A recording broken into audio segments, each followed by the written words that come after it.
தனது 12 வயது மகன் புரோடுவா விவா கார் ஓட்டிய விவகாரத்தில் அச்சிறுவன் காயம் ஏற்படும் சாத்தியத்தை கண்காணிக்க தவறியது அல்லது அலட்சியமாக இருந்ததாக அச்சிறுவனின் தந்தையான பாகிஸ்தான் பிரஜை மீது குற்றம் சாட்டப்பட்டது.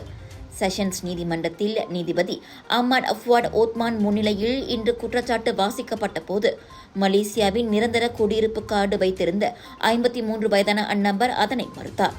கடந்த ஜூலை மாதம் 28ஆம் தேதி புச்சுங் தமன் புத்ரா இம்பியானில் இரவு மணி 7:30 அளவில் அக்குற்றத்தை புரிந்ததாக குற்றம் சாட்டப்பட்டது.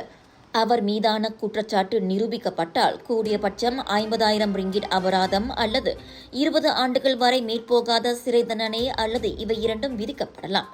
அண்மையில் தனது 2 உடன்பிறப்புகளுடன் அந்த சிறுவன் புரோடுவா விவா கார் ஓட்டியதை பெண் ஒருவர் தடுத்து நிறுத்தும் 1 நிமிடம் 49 வினாடிகளை கொண்ட காணொளி சமூக வலைதளத்தில் வைரலானது.